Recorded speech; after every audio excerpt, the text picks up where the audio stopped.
A paz do Senhor, meus irmãos, que a graça e a misericórdia do Senhor seja com você, com toda a tua casa, tua família.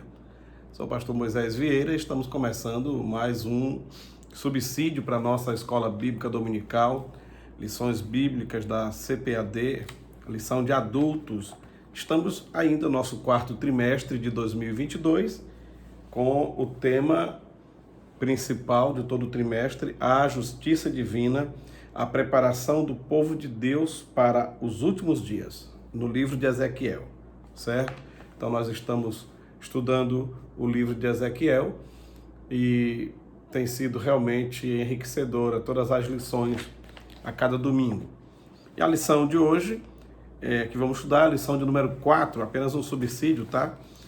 Para 23 de outubro de 2022, você que é professor da escola dominical, a nossa intenção aqui não é dar a aula, não é ministrar a lição, é simplesmente trazer algo a mais que não está na lição, que você pode usar aí como subsídio, como exemplo na sala de aula. E você que já é aluno também, para se inteirar de algumas coisas a mais que a gente traz para tentar enriquecer a sua lição da escola dominical.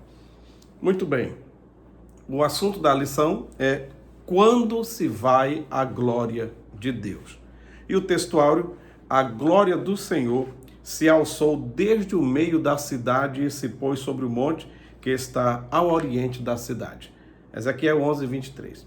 A verdade prática diz: Deus abandona o templo e retira a sua glória por causa das abominações do povo. Por causa das abominações do povo.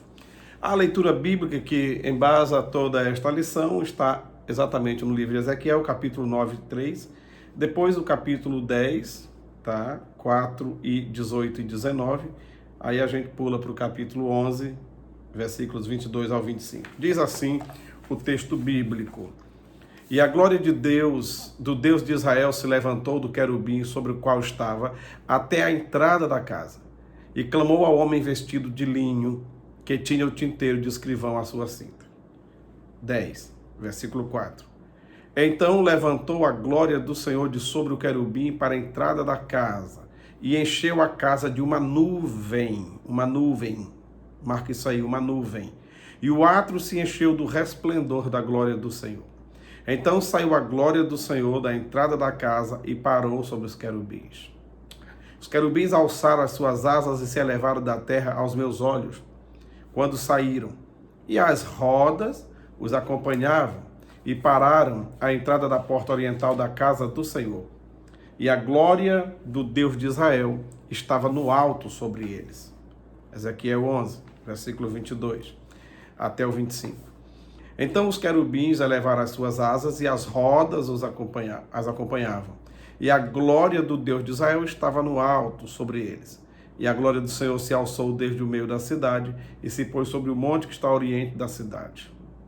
Depois o Espírito me levantou e me levou em visão à Caldeia, para os do cativeiro, e se foi de mim a visão que eu tinha visto. E falei aos do cativeiro todas as coisas que o Senhor me tinha mostrado. Bom, você, amado irmão, que sempre está nos cultos, participando de congressos, da escola dominical, de conferências bíblicas, cultos de missões, e tudo que é culto que envolve o dia a dia na igreja, creio que você já deve ter ouvido em algum culto a frase: Deus derramou a sua glória aqui neste lugar, neste momento. Eu estou sentindo a glória de Deus aqui. A glória de Deus é marcante nesse lugar. Receba a glória de Deus. Deus, derrama a tua glória aqui no meio do teu povo. Bom, já deu para perceber que a palavra-chave é glória. Diz a introdução: a glória de Deus representava a presença de Javé no templo, e quando Deus mandou Moisés construir o tabernáculo, explicou a razão dessa ordem: me farão um santuário e habitarei no meio deles. Êxodo 25, versículo 8. E o que tem a ver essa introdução que eu fiz sobre essas frases que corriqueiramente se ouve no nosso evangeliquez, no nosso dialeto evangélico? Tem a ver que, teologicamente, biblicamente, Não está correto usar as tais expressões, e nós vamos explicar o porquê. Vamos falar um pouquinho sobre a glória de Deus, tá? A glória de Deus baixou do céu à terra, primeiramente no tabernáculo, no dia da sua dedicação. Eu estou no primeiro tópico, sobre a glória de Deus. Depois disso, essa cena se repetiu por ocasião da inauguração do templo de Jerusalém pelo rei Salomão. Na Bíblia, no Antigo Testamento, temos uma palavra para a glória: Kavod. Kavod. Kavod. Talvez por uma questão aí do daguechezinho, né, na letra Beit, aí alguém pode pronunciar Kavod, outro Kabod, mas tudo bem, isso é o de menos. E significa peso, e nesse sentido literal só aparece 2 vezes no Antigo Testamento.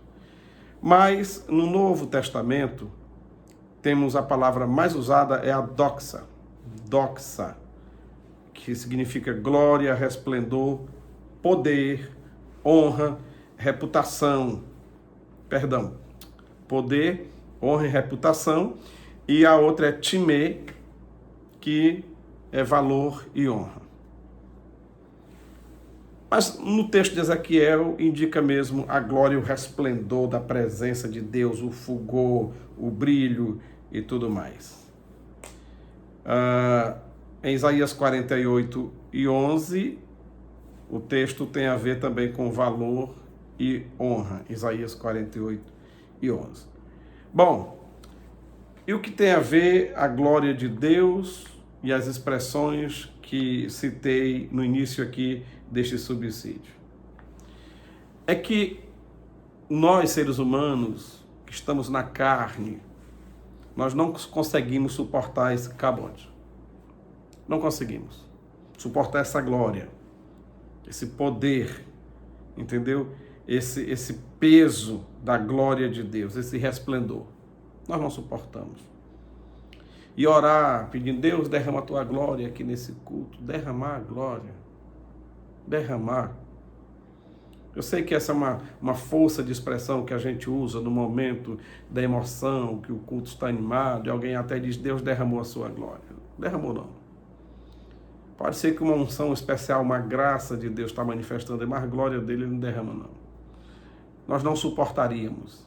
O lugar não suportaria. Quando Salomão construiu o templo e no dia da dedicação, na inauguração do templo, a glória de Deus se fez presente, o culto parou. Por quê? A glória de Deus entrou no templo, indicando que Deus recebeu aquele templo e tudo aquilo que foi oferecido, mas a glória de Deus veio escondida dentro de uma nuvem espessa e escura. A glória de Deus não veio assim, visivelmente no seu esplendor total para o homem. Ninguém aguentaria. Então, a glória entrou no templo, mas revestida, escondida, abrigada dentro de uma nuvem espessa e escura. E porque entrou no templo, essa nuvem escureceu tudo lá dentro, embora do lado de fora do templo todo mundo estivesse vendo as coisas acontecendo, porque estava com o clarão do dia, mas lá dentro escureceu, e os sacerdotes ficaram sem poder fazer, dar sequência às suas funções, à sua cerimônia, porque estava escuro lá dentro. Eles entenderam que Deus chegou ali, que a glória de Deus chegou, e que aquela nuvem estava exatamente indicando isso, mas tiveram que parar até a cerimônia, ficaram sem poder continuar porque estava escuro lá dentro. Mas estavam felizes porque entenderam que Deus recebeu. Tá, agora veja só, se é preciso uma nuvem para esconder a glória de Deus, já significa que a gente não aguenta ver, não aguenta olhar para ela. Moisés conversava com Deus no cume do monte, cara a cara. Deus estava vendo Moisés, mas não quer dizer que Moisés estava vendo Deus. Tanto que depois, um dia, Moisés chega para Deus e diz: Senhor, eu queria ver a tua glória, me mostra. Deus diz: tu não aguenta, estou aqui parafraseando. Você não aguenta, rapaz. Senhor, mas eu quero ver. Deus diz: rapaz, você não aguenta, moço. Tá bom. Entra ali naquela brecha ali, daquela fenda, daquela rocha. Entre lá, fique lá.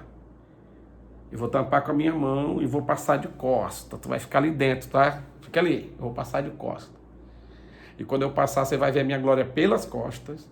Eu vou tirar a mão rapidinho, talvez menos de um segundo, só para você ver. E quando eu tirar a mão, você verá, eu tampo de novo e passo, porque senão você morre torrado aí dentro. Você vai virar carvão aí, você não aguenta. Ora, Moisés conversava com Deus cara a cara, repito, não quer dizer que estava se vendo, porque a nuvem, quando Moisés subia no monte, a nuvem descia e ficava ali no cume do monte, escondendo tudo. Embora se ouvisse a voz de Deus como voz de trovão e tudo mais, mas Moisés não via a face de Deus, Deus via a face de Moisés. E mesmo escondido por uma nuvem, o tempo que Moisés ficou lá foi suficiente para grudar na cara dele um pouco da glória de Deus, que o povo olhava para a cara de Moisés e era como se fosse um farol potente na cara da pessoa. Moisés teve que botar um pano. Então, um pouco da glória de Deus, mesmo abrigada pela nuvem, grudou em Moisés, o povo não aguentava olhar para Moisés, que só estava com um pouquinho da glória de Deus. Imagine olhar para a própria glória de Deus emanada do próprio Deus. Ninguém suporta.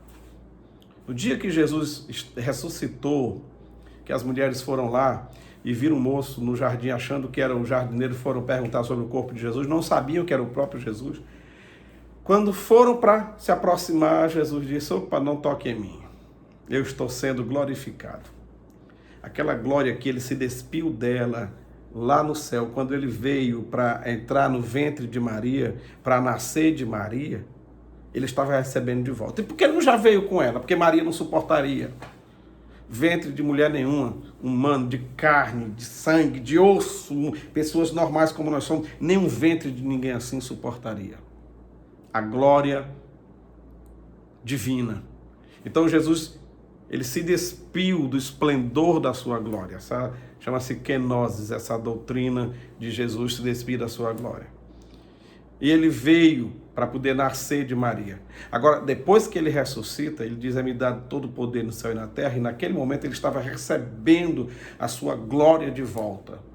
É como se ele estivesse ligado na energia elétrica diretamente da hidrelétrica e não na tomada de 220 volts. Ele estava diretamente ligado na hidrelétrica, alta tensão. Se aquela mulher tocasse nele, morreria naquele momento, não aguentaria, não suportaria. Agora, no momento que ele já recebeu a sua glória e tudo e tal, agora depois ele se apresenta e tal, e como é Deus e como é Senhor, ele pode se apresentar da forma que quiser. Então ele chega e diz para o discípulo: vem cá, toca aqui, vê se sou eu mesmo, toca minha mão e tudo e tal e tal. Então, naquele momento da glorificação que ele estava recebendo de novo, ele não poderia ninguém tocar nele. Pedro, Tiago e João tiveram um vislumbre dessa glória do Senhor lá no Monte da Transfiguração, no Monte Tabor. Tiveram um vislumbre ao ver Jesus se transfigurar para poder conversar com alguém que estava lá no mundo espiritual. Bom, então, a glória de Deus ele não divide com ninguém, nem adianta. Às vezes a pessoa orar pedindo: Deus, derrama a tua glória sobre mim, a tua glória. Não, nós já temos a glória de Deus pela presença dele na nossa vida e do Espírito Santo, certo? A glória mesmo, com poder, aquela sua divindade, ele não divide com ninguém, então ele nunca vai derramar em culto nenhum, em igreja nenhuma. Falei da palavra no Novo Testamento, doxa e timê, e no Antigo Testamento, kavod. Mas no nosso meio evangélico se usa muito a palavra Shekinah. E até quem cante: derrama a tua Shekinah sobre nós. E Shekinah para cá, Shekinah para lá. E essa palavra não tem na Bíblia. Muitos anos depois do cânon do Antigo Testamento, já está pronto, os estudiosos judeus resolveram dar um nome para aquela nuvem que esconde a glória de Deus. Para a nuvem deram o nome de Shekinah. Por isso que não tem essa palavra na Bíblia. Tá? Não tem no texto bíblico, nem no Antigo nem no Novo Testamento. Não tem. Então resolveram dar um nome para aquela nuvenzinha, ou nuvenzona, conforme Deus se apresentasse, certo? E aí, a gente pode dizer aqui que Shekinah significa habitação da glória de Deus. Pronto. Uma forma bem simplesinha de você explicar. Aí como é que eu explico o significado de Shekinah? Habitação da glória de Deus. Ou nuvem que abriga a glória de Deus, ou que esconde a glória de Deus. Certo? Então, Shekinah não é a glória, mas aonde a Shekinah está, indica que a glória está lá dentro. Se a glória apareceu, a glória de Deus, a Shekinah está ali envolvendo. Tá bom? Muito bem. Quando a gente vai no texto de Ezequiel, que vê a glória se arrancando, a retirada, né, da glória de Deus, Ezequiel, desde o começo, quando vê os querubins e a glória de Deus ali no livro, nas suas visões, tem uma parte interessante. Ele vê querubins e vê que eles têm rodas e vê que são 4 rodas e que tem uma roda dentro de outra roda. Uma roda girando dentro de outra roda. Bom, daí surge uma falsa, uma errônea interpretação do texto. Alguém chega a pregar e dizer até nos púlpitos da nossa igreja: meus irmãos, porque Ezequiel disse que um dia a roda grande vai girar dentro da pequena. Ezequiel não disse isso, não tem isso na Bíblia, irmão. Pense não. Quem dizia isso era Antônio Conselheiro, o beato Antônio Conselheiro, lá pela Bahia, para lá. Já ouviu falar em Canudos? A revolta, a rebelião, a guerra de Canudos? Está na história do Brasil e tem até minissérie sobre isso. Então aquele beato falava que um dia a roda grande tinha que passar pela pequena. Canudos era uma coisa pequenininha, né, um povoado pequeno, mas que queriam porque queriam que a vontade do grupo maior, da nação brasileira, das autoridades maiores, do imperador, fosse, né, atendida pela vontade do grupo pequeno. Então era uma forma de dizer que um dia os grandes vão fazer o que a gente quer. Um dia os poderosos vão fazer o que a gente quer. Então ele que dizia essa palavra, um dia a roda grande vai girar dentro da pequena, era dizer que algo extraordinário aconteceria, que algo impensável aconteceria. E aí se dão muitas interpretações a essa frase do Antônio Conselheiro. Mas então não ligue essa frase, a roda grande vai girar dentro da pequena, ao livro de Ezequiel, porque não tem nada a ver, certo? Não tem. Fecha parênteses, vamos voltar para cá. Aí a glória de Deus entrou no dia da inauguração do templo, lá por Salomão, mas agora Ezequiel vê a glória de Deus se arrancando do templo. Na lição anterior foi falado sobre as abominações do templo, os pecados das pessoas, mesmo aqueles que se diziam os mais religiosos, estavam fazendo abominações e Deus não se coaduna com isso, com idolatria, com o pecado, com feitiçaria, que tudo essas coisas que não pertencem ao Senhor nosso Deus, ele não se agrada. Então ele se arrancou daquele templo, porque o templo era o local que indicava que Deus estava presente na nação de Israel. O Santo dos Santos, o lugar que estava após a cortina, tinha uma arca feita de madeira e ouro, e a tampa totalmente de ouro, com imagem de 2 querubins completamente de ouro. Quando Deus falava com o sumo sacerdote ali, vibrava aquela tampa, a voz de Deus saía dali, e sabia que Deus estava sempre presente. Mas de certa forma o templo virou um lugar, tipo assim, idolatrado pelos judeus. Deus saiu de lá. Mas eles continuaram achando que o templo era realmente o lugar que indicava que a presença de Deus estava com eles, porque tinha a Arca da Aliança. Deus até permitiu que a arca desaparecesse, ninguém sabe o seu paradeiro. E o templo foi destruído. Depois o templo foi reconstruído. E quando o templo foi reconstruído, o povo achou o templo feio, sem graça. Material de segunda, reaproveitamento do primeiro templo. Os mais idosos que chegaram a ver o primeiro templo até ficavam achando assim muito sem graça, porém estavam muito alegres que estavam voltando do cativeiro e só via falar no templo, o templo que tivesse já estava bom, mas havia de certa forma um olhar enviesado para aquele templo. Foi preciso que, através da profecia de Ageu, fosse dito que a glória da última casa, dessa última casa, será maior do que a primeira. Não é da segunda casa. O texto não diz a glória da segunda casa. Não tem. Tem alguém cantando por aí, o hino é bonito, o hino é lindo, mas pode consertar ainda, tá? Não diz a glória da segunda casa, e sim dessa última casa. Porque para o Senhor o que interessa é que aquela foi a última casa.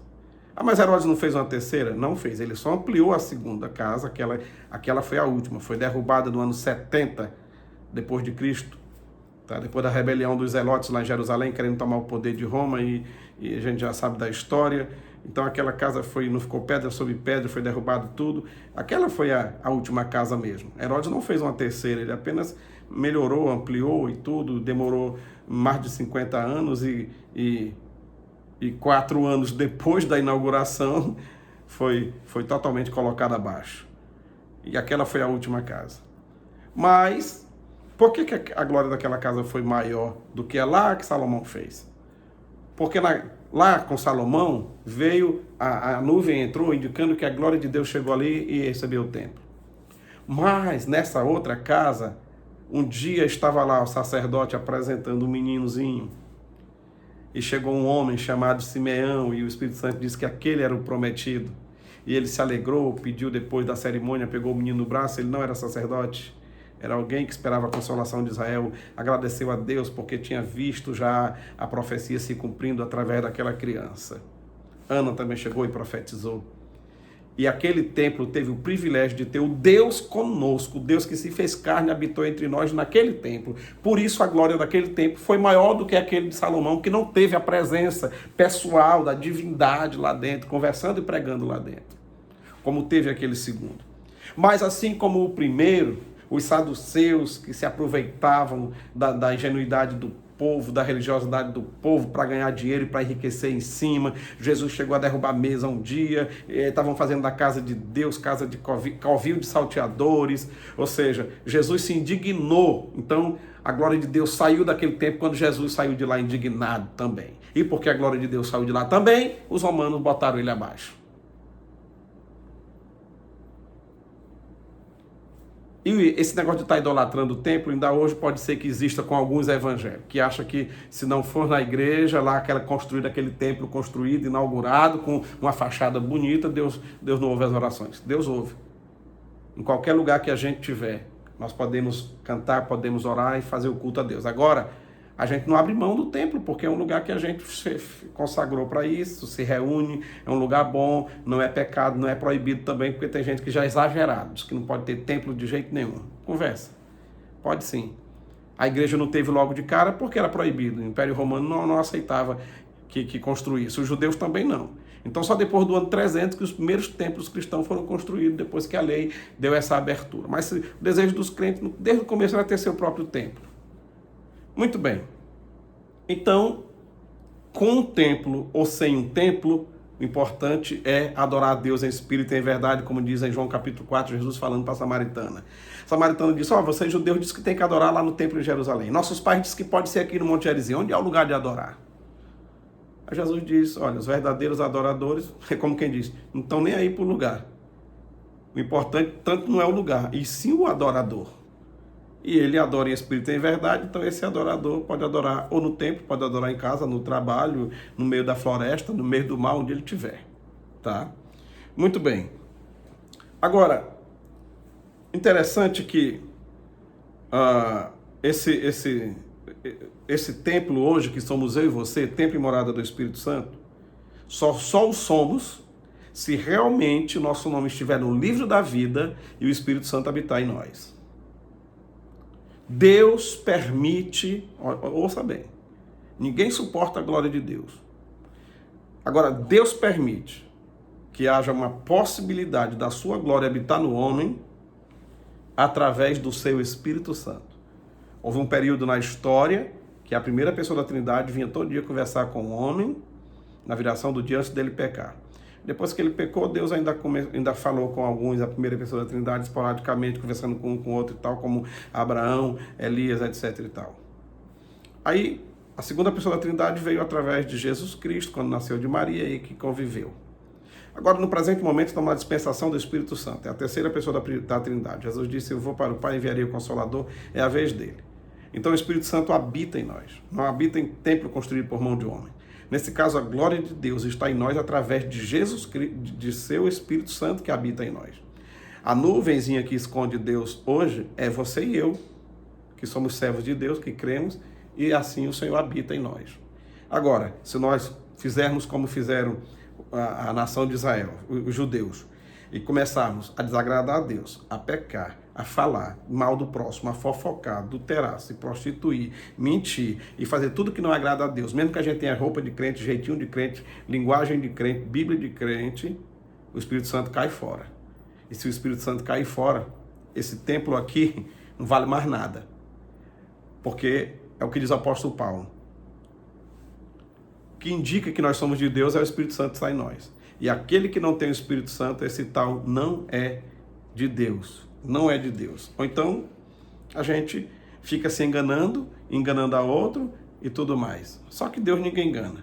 Sem o Espírito Santo, não há glória de Deus presente em nossas vidas. Amém, meu amado? Amém, meus irmãos?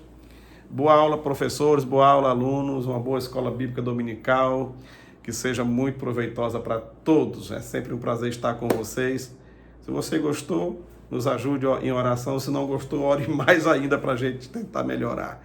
E divulga e espalha esse vídeo para alunos, professores, pastores, amigos, como um subsídio. Mas não deixe de ter a sua revista Escola Dominical.